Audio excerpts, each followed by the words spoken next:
ধ্রুবক। কে এ দ্বারা কি বোঝায়? কে এ দ্বারা বোঝায় হচ্ছে এসিডের বিয়োজন ধ্রুবক। কি বোঝাবে? এসিডের বিয়োজন ধ্রুবক।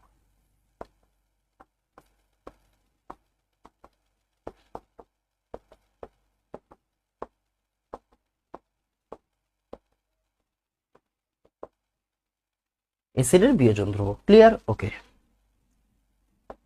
আবার সে বিএ, সরি বিএ না, সে বিওএইচ একটা উইক বেস, এটার পরিচয় দিয়ে দিলাম। হ্যাঁ, উইক বেস। ভাইয়া একটা খেয়াল করছেন আপনি, ভাইয়া উইক নিয়ে কেন কাজ করতেছেন? আসলে দেখো, উইক হইলেই কিন্তু তারা অল্প বিয়োজিত হয়, আমরা কিন্তু সাম্য উভমুখী চিহ্ন ইউজ করতে পারি। যারা স্ট্রং ইলেকট্রোলাইট তারা কিন্তু একমুখী, মানে অনেক পরিমাণ অনেক বিয়োজিত হয়। ক্লিয়ার? তাই আমরা কি করতেছি, আমরা হচ্ছে এখানে উভমুখী চিহ্ন ইউজ করতেছি। তাহলে B plus OH minus. Clear? Okay. এবার আসো ভাইয়া, তাহলে কেবি কি হবে? কেবি কেবি কেবি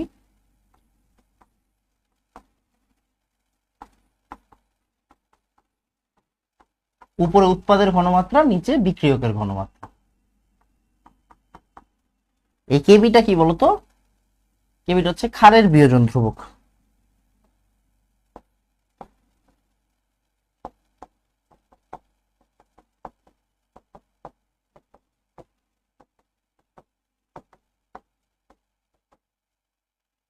ক্লিয়ার? এটা হচ্ছে ক্ষারের বিয়োজন ধ্রুবক। তো এটা হচ্ছে এসিডের বিয়োজন ধ্রুবক, এটা হচ্ছে ক্ষারের বিয়োজন ধ্রুবক। ক্লিয়ার? ওকে। এরপর আমরা বেশ ভালো কিছু জিনিসপত্র পড়বো। এসিড বা ক্ষারের শক্তি মাত্রা। এসিড বা ক্ষারের শক্তি মাত্রা, এখানে মূলত আমরা আগে এসিড নিয়ে কথাবার্তা বলবো, তারপরে ক্ষারের কথাবার্তা যাচ্ছি। ওকে। এবার আসো, মনোযোগ দিয়ে খেয়াল করো, বুঝবা আগে। হ্যাঁ, এখানে ভালো ভালো পড়া আছে। যার কেবি যত বেশি হবে সে তত স্ট্রং হবে, একটু মাথায় রাখবা। একটু লেখো। যেমন একটা জিনিস চিন্তা করো, আমরা এখানে অনেকগুলো পড়াশোনা করব, অনেকগুলো সূত্র আনবো সামনে, আমাকে একটু টাইম দাও, মাত্র স্টার্ট করছি তো। ওকে। তাহলে দেখো, যার কে বেশি, যার কেবি বেশি, কেবি নিয়ে আমরা পরে আলোচনা করি। যার কে বেশি সে কি? সে স্ট্রং অ্যাসিড। কি সেটা? Strong acid. এখন ভাই একটা জিনিস খেয়াল করছো, যার কে বেশি কথার অর্থ কি বলতো? যার পিকে কম সে হচ্ছে স্ট্রং অ্যাসিড। ভাই পিকে মানে কি? পিকে মানে কি মনোযোগ দিয়ে খেয়াল করেন। হ্যাঁ, আমরা কি জানি? পিএইচ মানে কি বলতো?